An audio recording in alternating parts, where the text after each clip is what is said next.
बच्चों, कैसे हैं आप सब? आशा करती हूँ आप सब अच्छे होंगे, स्वस्थ होंगे। स्वागत है आपका इस कक्षा में। आइए आज हम पढ़ते हैं हिंदी व्याकरण का पाठ 17 अनुच्छेद लेखन।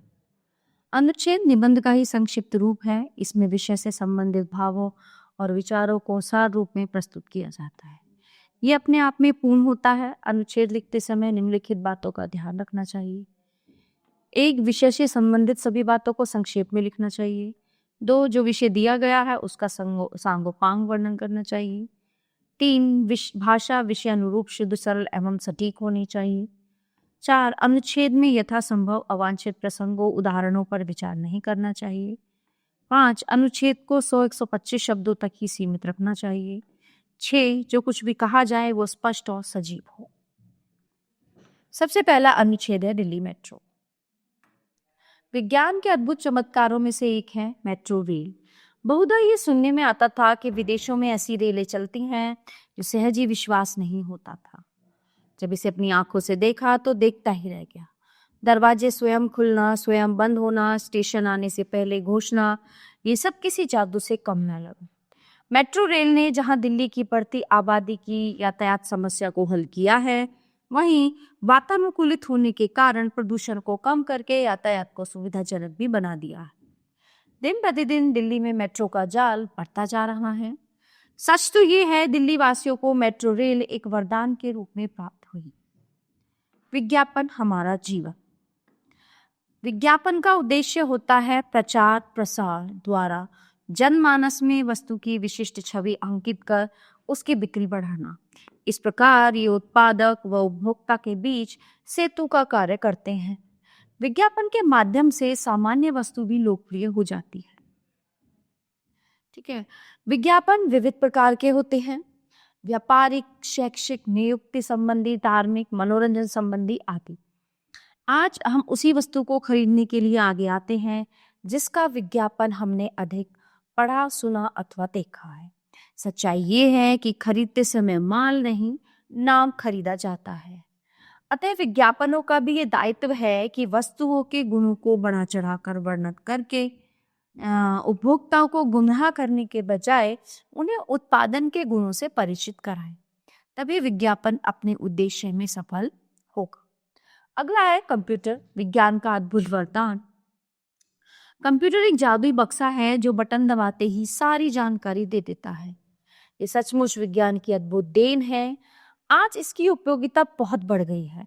छोटा बच्चा भी इसे चलाना आसानी से सीख लेता है, चाहे क्रिकेट के मैदान में अंपायर की निर्णायक की भूमिका हो या लाखों करोड़ों की गणना हो, रेलवे आरक्षण कराना हो अथवा दफ्तरों बैंकों में रिकॉर्ड रखने हो। कंप्यूटर पलक झपकते ही आपकी समस्या का समाधान कर देता है। इसकी महत्ता को देखते हुए आज सभी के लिए इसकी जानकारी अनिवार्य सी होती जा रही है। इंटरनेट के साथ जुड़ जाने से तो उपयोगिता और भी बढ़ गई है। इसके माध्यम से जो जानकारी चाहो तुरंत मिल जाती है। ये आज मानव समस्याओं के समाधान के लिए कल्पतरु सिद्ध हो रहा है। News channel. वर्तमान युग में समाचारों को आम जनता तक पहुंचाने के सबसे सरल एवं सशक्त साधन दूरदर्शन के न्यूज़ चैनल है। ये विश्व के किसी भी कोने में घटित घटना की कुछ ही क्षणों में न केवल सूचना देते हैं वरन दृश्य भी प्रस्तुत कर देते हैं। पर आज दूरदर्शन पर समाचार देने वाले अनेक चैनल आ गए हैं जो 24 घंटे चलते रहते हैं। वे बार बार एक ही घटना को दोहराते हैं। यहाँ तक कि कुछ चैनल तो घटनाओं में अपनी ओर से नमक मिर्च लगाने से भी पीछे नहीं रहते, जिससे कई बार जहां एक और दर्शक नीरसता का अनुभव करते हैं वहीं गुमराह भी होते हैं। अतः इन चैनलों का ये उत्तरदायित्व है कि ये घटना के सच्चे स्वरूप को ही सामने।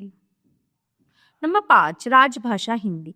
निज भाषा की उन्नति अहे सब उन्नति को मूल, बिन निज भाषा ज्ञान के मिटे न हिय कोशु। किसी भी देश में सबसे अधिक लोगों द्वारा बोली एवं समझी जाने वाली भाषा राष्ट्रभाषा कहलाती है। स्वतंत्रता प्राप्ति के बाद भारत में 14 सितंबर 1949 को संविधान में हिंदी को राजभाषा के रूप में मान्यता दी, क्योंकि यही एकमात्र ऐसी भाषा थी जिसने सारे राष्ट्र को एकता के सूत्र में बांधा था। देश के कुछ प्रांतों, विशेषकर दक्षिणी राज्यों में इसका विरोध किया गया। अन्यथा देश विदेश में इसका बढ़ता प्रयोग इसके महत्व को सिद्ध कर रहा है। विश्व के अनेक विद्यालयों में हिंदी पढ़ाई जाती है। दूरदर्शन पर अनेक कार्यक्रमों का हिंदी में रूपांतरण व प्रसारण, इंटरनेट पर हिंदी की अनेक साइट्स इसके व्यापक प्रयोग को दर्शा रही। श्री अटल बिहारी वाजपेयी जी ने संयुक्त राष्ट्र संघ में हिंदी में भाषण देकर सारे राष्ट्र को आश्चर्यचकित कर दिया था। हिंदी का भविष्य उज्जवल है। हम सबका कर्तव्य है कि हिंदी के विकास व प्रचार प्रसार में हमें सहयोग देना चाहिए। तो कहा भी गया कि हिंदी हिंद महासागर है, हिंदी का जलजंगा है, खेत खेत में बहती है, ये जन गण मन की गंगा है। अगला है भारत के गांव। भारत एक कृषि प्रधान देश है। यहाँ की लगभग 70% जनसंख्या गांवों में बसती है। गांव की प्रकृति की छटा चारों ओर बिखरी हुई है। गांव के किसान स्वयं भूखे रहकर हमारे लिए अन्न उगाते हैं। वे महाजन के कर्ज में दबे रहते हैं। आज भी ग्रामीण अशिक्षा, अज्ञानता, अंधविश्वास से जूझ रहा है।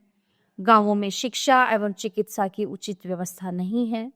गरीबी के कारण उनके बच्चे कुपोषण के शिकार हो रहे हैं। आवश्यकता इस बात की है कि गांवों की स्थिति में सुधार किया जाए। इसके लिए उन्हें आधुनिक यंत्रों से खेती की शिक्षा दी जाए, यातायात शिक्षा व चिकित्सा की सुविधाएं उपलब्ध कराई जाएं। इसके लिए ग्राम पंचायतें व राज्य सरकारें मिलकर कार्य करें। तभी भारतीय गांव आदर्श बन सकते हैं। गांवों के विकास में ही देश का विकास है, क्योंकि सच्चा हिंदुस्तान गांव में ही बसता है। तो प्यारे बच्चे, ये थे हमारे अनुच्छेद। जो भी मैंने आपको समझा, यहाँ पे कुछ दिए गए हैं, इनके बारे में आपको अपने शब्दों द्वारा इनको लिखना। प्यारे बच्चों, ये पाठ यहीं पे समाप्त होता है। आशा करती हूँ आपको अच्छे से समझ आया होगा। मिलते हैं अगली कक्षा में। धन्यवाद।